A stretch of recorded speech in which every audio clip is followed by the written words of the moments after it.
전문의에게 직접 듣는 질병정보 닥터플러스입니다. 오늘은 한의사 김형민 원장 모셨습니다. 안녕하세요. 안녕하세요. 네, 한의사 김형민입니다. 네, 어서 오십시오. 오늘 어떤 주제로 얘기 나눠볼까요?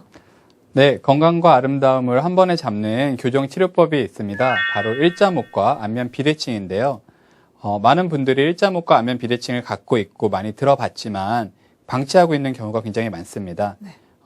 일자목과 안면 비대칭이 어떤 증상이고 또 어떻게 치료해야 하는지 또 방치를 했을 때 어떤 점이 안 좋을 수 있는지에 대해서 좀 자세히 알아보도록 하겠습니다. 네, 알겠습니다.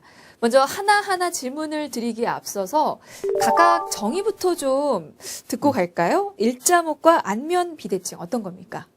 자, 여기 모형을 준비했는데요. 원래 건강한 목뼈는 옆에서 봤을 때 앞으로 이렇게 오목한 C자 커브를 그리고 있어야 합니다. 네. 이 상태만 목뼈의 건강한 상태이고 이 목뼈가 점점 이렇게 펴질수록 일자 형태 또는 거꾸로 역시자로 더 이렇게 심하게 꺾이면 꺾일수록 이 목뼈는 굉장히 심한 하중을 받으면서 여러 가지 나쁜 증상들을 많이 나타내게 됩니다. 또 안면 비대칭 역시 건강하고 매력적인 얼굴일수록 좌우가 대칭을 이루어야 하는데 이 두개골의 변형, 턱관절의 이 변형 등으로 이 좌우 대칭이 무너진 상태를 의미합니다. 네, 그러면 일자목과 안면 비대칭이 생기는 원인들이 또 각각 있을 것 같은데 이것도 좀 설명을 이어서 부탁드릴게요.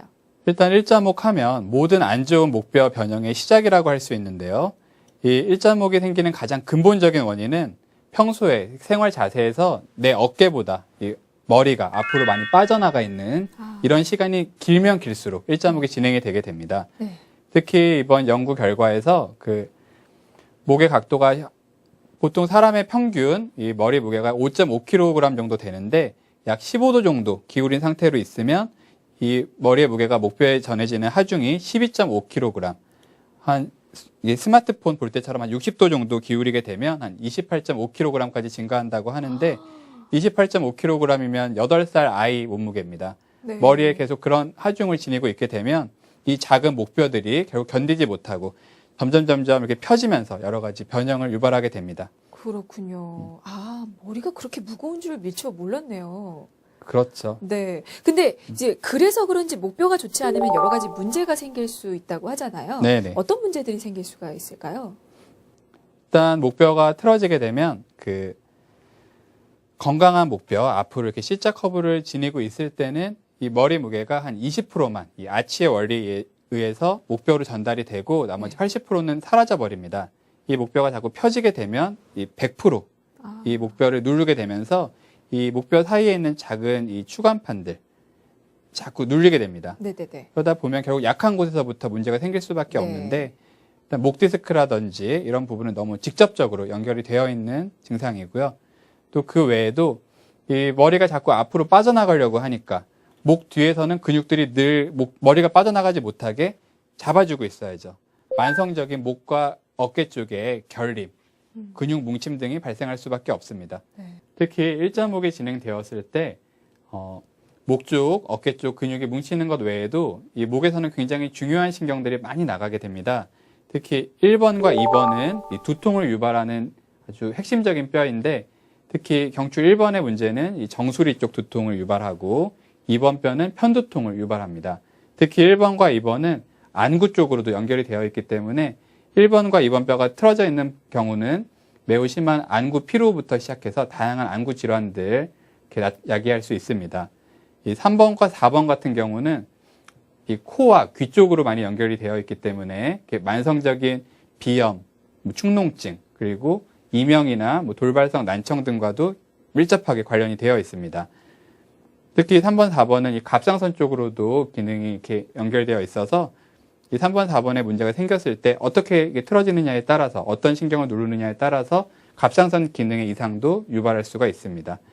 또 5번과 6번 같은 경우는 이 이갈이라든지 또 풍치 같은 치과 질환과도 관련이 많고 또 6번, 7번 같은 경우는 여러 가지 아토피라든지 알레르기 질환 같은 피부 질환과도 관련이 많습니다.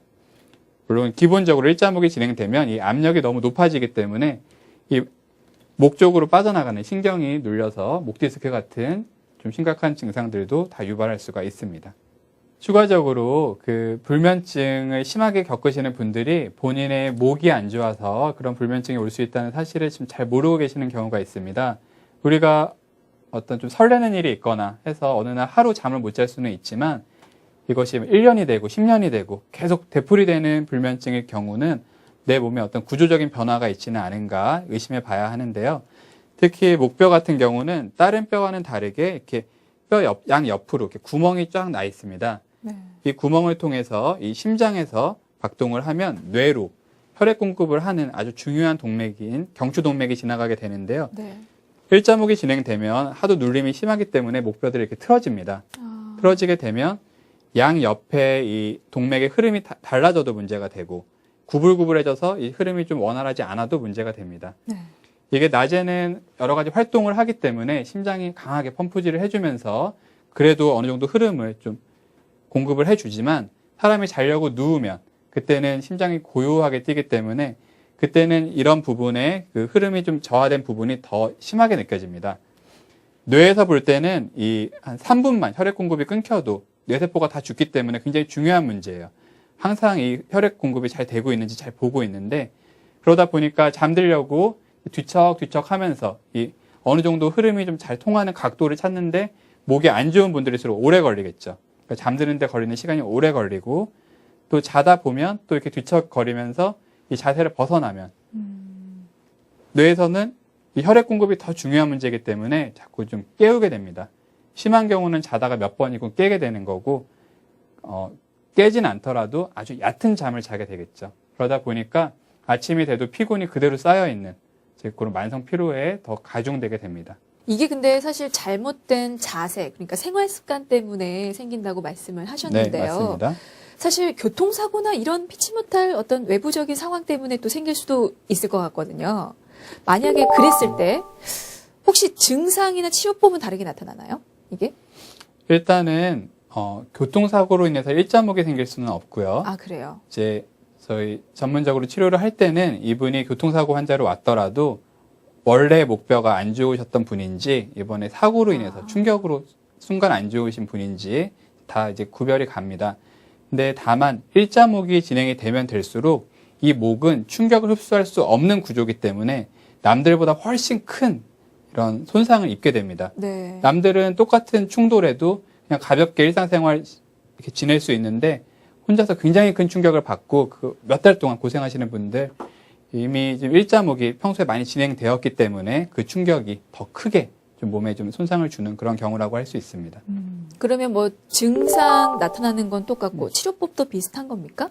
원인은 뭐 다르더라도? 그렇죠. 항상 그 변형된 척추의 구조를 정상, 건강했을 때의 구조로 되돌려주는 것만이 가장 좀 근본적인 치료라고 할 수 있습니다. 물론 일자목이 평소에 있다가 강한 충격으로 인해서 그 디스크가 큰 압력을 받아서 뭐 터지거나 목 디스크가 진행이 될 수는 있지만 일자목 자체는 평상시에 좀 굉장히 안 좋은 생활 습관으로 인해서 오랜 시간 형성이 된 거라고 봐야 됩니다. 알겠습니다. 이게 얘기를 나누고 보다 보니까 일자목에 좀 포커스가 맞춰지는데 오늘 주제가 두 가지거든요. 일자목과 안면 비대칭. 근데 오늘 이렇게 주제 받고 보니까 저는 이 두 가지가 어떤 연관성이 있는가 좀 궁금했거든요. 어떤가요? 이 얼굴을 가장 크게 틀어지게 만드는 부분은 사실 이 턱관절의 움직임입니다. 네. 턱관절이 한쪽으로 틀어지면 일단 얼굴은 삐뚤어져 보일 수밖에 없죠. 네. 이 턱관절, 두개골, 그리고 목뼈, 이 세 개의 큰 뼈는 항상 같이 맞물려서 움직입니다. 일자목으로 목뼈의 변형이 자꾸 심해지면 그 변형이 결국 두개골을 똑바로 이렇게 받치지 못하게 되고 두개골의 한쪽이 자꾸 이렇게 내려가게 됩니다. 두개골 사이사이도 다 어떤 뼈들 조각조각 결합으로 이루어져 있기 때문에 네. 이 두개골이 이렇게 비틀어지는 현상이 나타나게 되는데 그러면 턱뼈가 또 두개골에 붙어 있죠. 오직 근육과 인대로 이렇게 연결되어 있는데 이 근육이 두개골이 비틀어지면서 한쪽은 더 너무 긴장되고 한쪽은 이완돼 버리면서 턱뼈가 한쪽으로 돌아가게 됩니다. 이런 움직임도 있고 또 어떤 이 치아의 교합이나 이런 문제가 틀어지면서 반대로 턱뼈가 자꾸 위치를 벗어나게 되니까 그 영향이 두개골에 영향을 줘서 목뼈의 변형을 일으키는 이런 반대의 상황도 나타날 수 있습니다. 서로 영향을 이렇게 주고 받는 이제 그런 관계입니다. 그럼 일자목 때문에 안면 비대칭이 생길 수도 있고 네. 안면 비대칭 때문에 일자목이 생길 수도 그렇죠. 있는 건가요? 그러면 지금 말씀하신 게 지금 턱관절 네. 중점적으로 말씀을 해주셨는데 턱관절에 문제가 생기면 이게 어떤 더 다른 문제가 생길 수가 있는 건가요? 일단 기본적으로 턱관절 쪽에 문제가 생기면 일단 입을 벌릴 때 딱딱 하는 소리가 많이 나타날 수 있고 그렇죠. 좀 심하면 입을 벌릴 때 통증도 많이 나타날 수 있습니다. 네. 이게 원래 정상적인 위치에서 벗어난 상태에서 자꾸 사람은 늘 씹고 먹고 여러 가지 일들을 해야 되기 때문에 이 턱관절을 이루고 있는 관절에 있는 디스크도 마모가 빨리 일어나면서 어떤 퇴행성 질환도 발전할 수 있습니다. 증상들이 지금 그렇게 나타나는 거군요. 네. 소리, 통증, 그리고 여타 다른 질환으로 또. 그렇죠. 또 심해지면 입을 많이 크게 벌리지 못하게 보통 입을 4cm 이상 벌릴 수 없게 되면 턱관절 장애를 진단을 합니다. 근데 사실 또 이게 턱관절에 문제가 생기면 입을 벌리고 있게 되잖아요. 네. 그러면 또 그런 거, 뭐 만성피로 이런 걸로도 또 연관을 지으시더라고요. 연관성이 있는 건가요, 그게? 턱관절이 안 좋으신 분은 네네.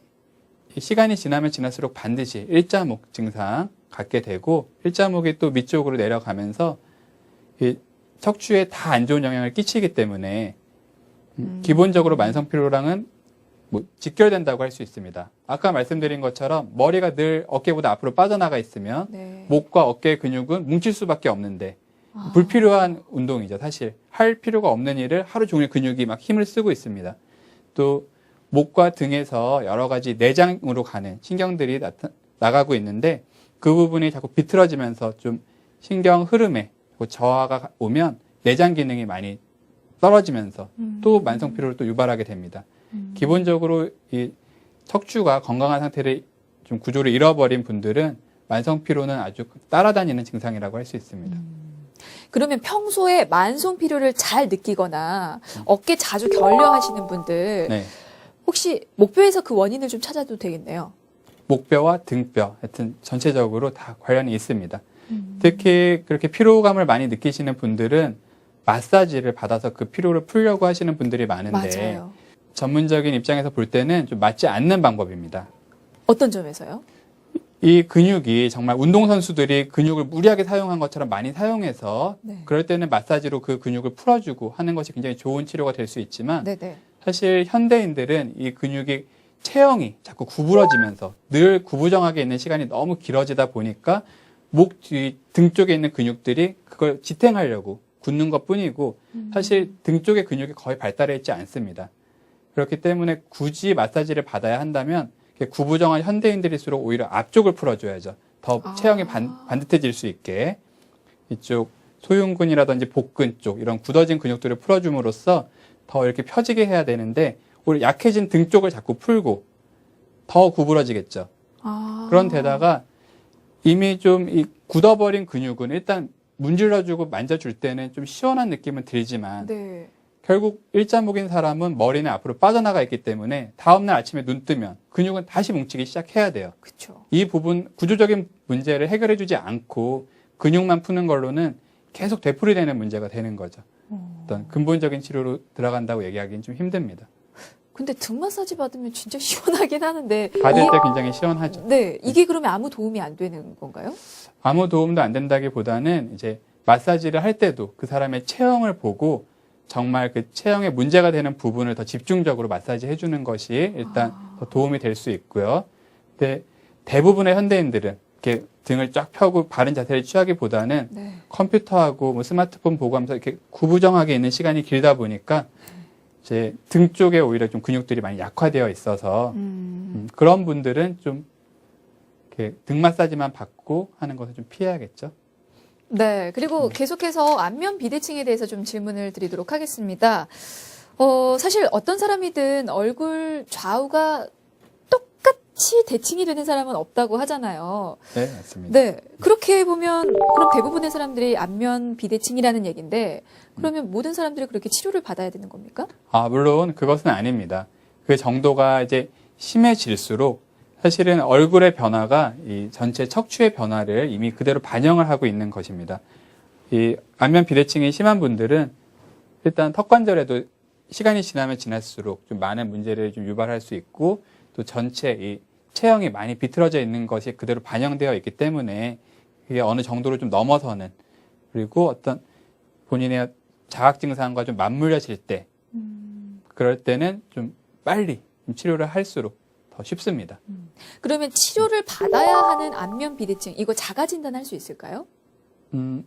일단 아까 말씀드린 턱관절 쪽에 이런 딱딱거리는 소리나 씹을 때 통증이나 네네. 그리고 입이 잘 벌어지지 않거나 네. 이제 그런 증상이 느껴지게 된다면 이걸 방치하게 되면 이 디스크의 마모까지 퇴행성 관절로까지 진행될 수가 있기 때문에 그런 경우는 좀 시급하게 빨리 좀 치료하는 것이 좋고 그 외에 좀 외적으로 미용적인 목적이라면 그것은 뭐 본인의 판단에 맡길 수 있겠습니다. 알겠습니다. 지금 일자목과 안면 비대칭에 대해서 얘기 나누고 있는데요. 사실 이게 그렇게 큰 통증을 동반하지 않으면 얼마나 많은 사람들이 이걸로 병원을 찾을까라는 의문이 좀 들어요. 그랬을 때 이게 사실 방치가 되잖아요. 그렇죠. 네. 만약에 방치할 경우에 어떤 다른 문제가 생길 수도 있을까요? 사실은 이 정확하게 통증은 매우 심하게 느낍니다. 늘 만성적으로 두통도 오고 어지럼증도 느끼고 나는 왜 이러지 하면서도 사실 그게 원인을 잘 모르고 있기 때문에 치료를 좀 미루는 경향이 많고요. 네. 이미 일자목이 진행된 것만으로도 그 생활에서 불편한 점은 굉장히 심합니다. 특히 이 목과 어깨 쪽 늘 만성적으로 뭉쳐있고 피곤하고 네. 두통 어지럼증이나 뭐 비염 여러 가지 목과 관련된 증상들이 많이 있지만 네. 이제 잘 몰라서 치료 시기를 놓치는 경우들이 많습니다. 모든 이 척추의 구조적인 변형은 이 뼈가 힘들어지면 그 주변에 인대 조직이며 이런 곳에 막 칼슘을 갖다 붙여서 전체가 좀 딱딱해지고 돌덩어리처럼 굳어서 덩어리 져서라도 좀 버티려고 하는 반응들. 심하면 이렇게 가시처럼 이렇게 뼈가 자라나는 골극이라는 뭐 그런 반응까지도 여러 가지 증상들이 좀 진행될 수 있습니다. 물론 이런 것들이 이렇게 하루아침에 일어나는 것은 절대 아니고 뭐 10년, 20년 좀 쌓이는 문제들이지만 근본 이유는 사실은 이 뼈가 나름대로 이렇게 스스로 그 과도한 압력을 버텨보려고 하는 움직임입니다. 네. 그런 것을 너무 방치하게 되었을 때는 나중에 치료하는데도 그만큼 더 시간이 걸리기 때문에 좀 불편한 증상이 있을 때 좀 빨리 그 진단을 받았을 때 좀 빨리빨리 좀 치료를 하는 것이 좋겠습니다. 빨리 치료받으면 이게 훨씬 수월하게 치료받을 수 있는 겁니까? 어릴 때 치료하면 더 빠르고요. 아. 그 증상이 나타난 지 또 어떤 불편한 증상을 느낀 지 얼마 안 될수록 모든 치료는 빠릅니다. 그러면 치료법은 어떤 게 있을까요? 치료법은 항상 이 공간척추 교정에서는 네네. 목 쪽의 작은 뼈를 치료하더라도 네. 또 턱을 치료하더라도 가장 인체 하부에 있는 큰 뼈인 골반과 고관절부터 전체를 바로잡아서 치료를 합니다. 네. 그 이유는 사실 위쪽으로 갈수록 이 척추뼈들이 작은 뼈들로 이루어져 있는데 밑에 뼈가 틀어져 있을 때 위쪽에 큰 뼈들이 틀어져 있을 때 위쪽의 뼈는 바로 잡아놔도 보상작용이라고 해서 다시 원래대로 돌아가려고 하는 움직임이 끊임없이 일어납니다. 그러다 보니까 보다 좀 이렇게 근본적인 치료 그리고 좀 시간이 지날수록 점점 쌓여서 몸에 큰 변화를 이끌어내기 위해서는 반드시 밑에 큰 뼈들부터 바로 잡으면서 위에 쪽 뼈까지 치료를 하는 것이 돌아가는 것 같지만 사실은 가장 빠른 길입니다. 특히 턱관절 같은 경우는 일자목을 치료한 이후에 두개골의 변형까지 바로 잡고 호흡을 이용해서 그리고 나서 턱관절 쪽에 긴장도 풀면서 바로 잡는데 이 여러 가지 테크닉이 다 들어가 있지만 또 그만큼 또 치료는 빠르다고 할 수 있습니다. 그러니까 지금 대표적인 치료법이 공간 척추 교정이라는 거죠. 그렇죠. 네. 이거는 일자목이나 안면 비대칭이나 다 사용되는 그런 치료법인 겁니까? 네, 맞습니다. 그 개개인의 변형에 따라서 뭐 사용되는 테크닉은 좀 다를 수 있지만 네. 큰 어떤 치료법의 대강은 맞습니다. 치료 기간은 어느 정도 걸리나요? 뭐 물론 일자목이나 안면 비대칭이 서로 다르겠지만 치료 기간이 뭐 심한 정도에 따라 좀 다르지만 최소한 30회 정도의 치료를 기본으로 하고 있습니다. 교정 치료를 30회 그렇죠. 정도. 아. 한 번에 한 1시간 정도 치료가 소요가 되는데 그래서 일주일에 한 두세 번 정도 치료를 받으면서 그 외에 여러 가지 뭐 자세와 이런 것까지 함께 치료하면서 바로 잡습니다. 그러면 한 30회를 받으려면 서너 달 정도는 걸리겠네요. 그렇죠. 한 2, 3개월 정도 소요된다고 보시면 됩니다. 알겠습니다. 통증이 있지는 않습니까? 통증이 이렇게 심하지는 않고요. 다만 이제 변형이 심한 뼈일수록 뭐 손으로 만지기만 해도 일단 그 변형이 심한 뼈는 좀 통증을 느낍니다. 다만 그 뼈가 제 위치로 돌아가고 나면 절대 아프지 않고요. 알겠습니다.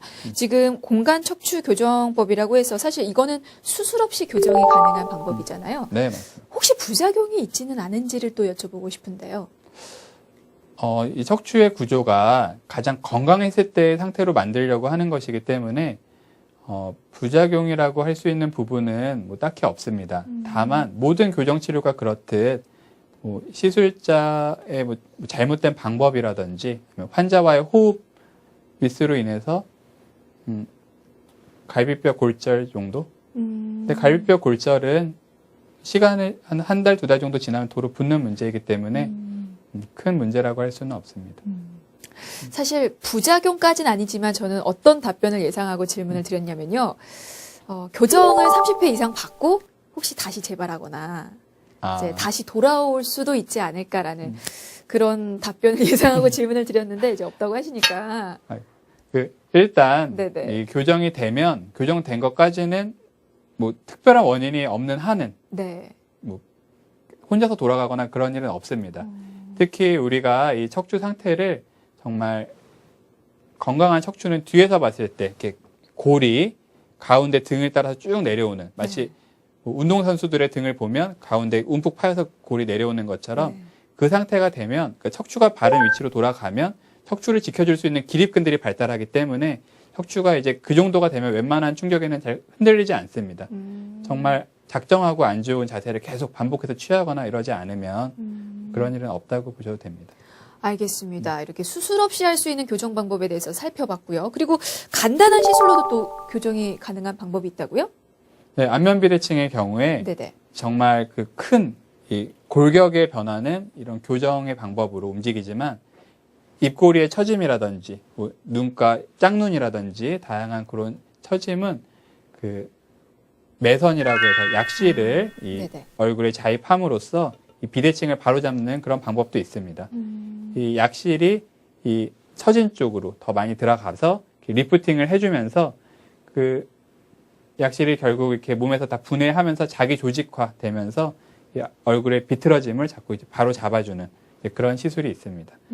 특히 이런 전체 큰 뼈의 골격은 교정으로 바로 잡아주면서 함께 보완적으로 들어간다면 매우 큰 효과를 얻을 수 있습니다. 그렇군요. 일자목이나 안면 비대칭 치료에 있어서 수술적인 방법도 있습니까?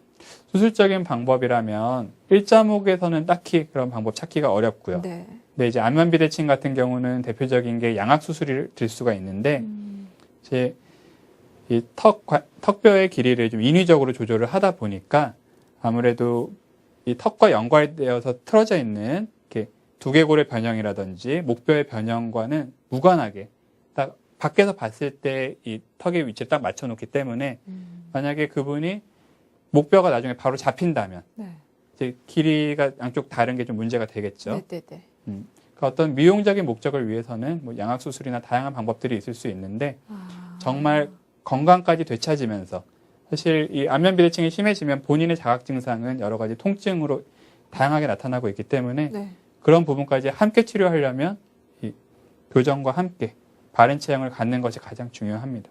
알겠습니다. 어떻게 보면 사실 수술 없이 그냥 교정만으로 치료하는 게 가장 좋은 방법이라고 환자 입장에서는 생각이 되는데 교정하고 나서 어떤 관리법이랄까요? 주의할 사항이 있으면 또 추가적으로 알려주시면 좋을 것 같은데요. 일단 교정을 하면서 그동안 내 체형이 좀 많이 변형되었던 부분을 좀 많이 느끼게 되고 내가 그동안 불편하게 느꼈던 사소한 하나하나의 증상들이 전부 내가 좀 이 체형이 변형되어 있어서 되었다는 것을 좀 느끼게 되면서 좀 자세를 좀 신경을 쓰게 되는데 자세. 그러면서 이 교정만 딱 하고 끝이 아니라 네. 여러 가지 다양한 이렇게 운동법과 집에서 간단하게 스스로 자가 관리할 수 있는 방법들을 함께 이렇게 티칭해 드리기 때문에 네. 이제 그런 부분으로 같이 집에서도 얼마든지 좀 이렇게 바른 체형을 유지할 수가 있습니다. 뭐 그런 자가 관리법 있으면 좀 이 자리를 통해서 좀 조금만 알려주시면 안 될까요? 환자분들에게만 공개하는 비법입니까? 네, 알겠습니다. 일단 일자목이 심하신 분들은 네. 아주 간단하게 할 수 있는 방법이 있는데 그 큰 달력, 집에 있는 큰 달력을 좀 빡빡하게 말아서 네. 양쪽을 테이프로 고정을 시키면 그게 한 지름이 한 8cm 정도 되는 원기둥 모양이 됩니다. 네네. 이 원기둥 모양으로 해서 물론 이 원기둥이 원목이나 더 딱딱할수록 더 좋기는 한데 일단 달력 정도로 해서 그걸 집에 이제 돌아가서 쉴 때 퇴근 후에 이제 네. 쉴 때 이 목 뒤에다가 베고 머리를 젖힌 상태로 누워 있는 겁니다. 아, 이 두께가 땅에서 머리가 살짝 들 정도가 되는데 그렇게 되면 사람 머리 무게로 인해서 계속 목뼈가 견인이 되면서 네. 또 이 둥근 원기둥으로 인해서 목뼈가 이렇게 커브가 C자 커브가 자꾸 형성이 되면서 네.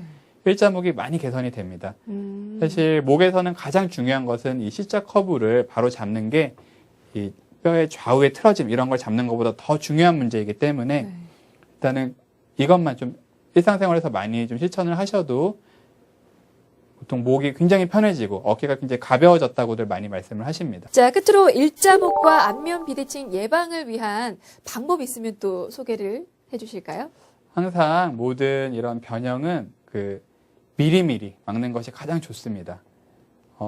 턱 관절의 변화가 몸 전체에 영향을 미칠 수 있기 때문에 성장기에 충치 관리라든지 덧니 관리 이런 치아의 어떤 교합을 잘 이렇게 미리미리 관리하는 것도 굉장히 중요할 수 있고요. 또 요즘 워낙 스마트폰이나 컴퓨터 등으로 이 고개가 어깨보다 앞으로 많이 빠져나가 있는 이런 상태로 생활하는 시간이 너무 깁니다. 이럴 때마다 내 자세를 좀 점검을 해서 항상 등을 펴줘야만 목이 제 위치에 올 수가 있습니다. 네. 등이 굽어버리면 머리는 항상 앞으로 빠지니까요. 네. 그런 자세들 좀 신경을 써야 하고 엎드려서 자는 자세는 무조건 안 좋습니다. 아, 엎드려서 고개를 한쪽으로 젖히고 이렇게 자는 자세는 전체 척추 체형부터 안면 비대칭까지 다 유발할 수 있기 때문에 굉장히 안 좋고 또 한 가지 안 좋은 게 베개를 너무 높은 베개를 베는 것. 옛말에 고침 단명이라고 해서 높은 베개 벨수록 빨리 죽는다는 말도 있듯이 네네. 이 목에다가 베개를 받쳐주지 않고 머리에만 베면 목은 거꾸로 계속 뒤로 튀어나오는 변형이 일어나기 때문에 높은 베개 사용하는 것도 안 좋습니다. 네, 알겠습니다. 자, 오늘 닥터플러스에서는 일자목과 안면 비대칭에 대해서 살펴봤는데요. 이게 전신의 문제로 번질 수가 있으니까요. 바른 자세 꼭 유지하시기 바랍니다. 자, 지금까지 한의사 김형민 원장이었습니다. 말씀 감사합니다. 네, 감사합니다.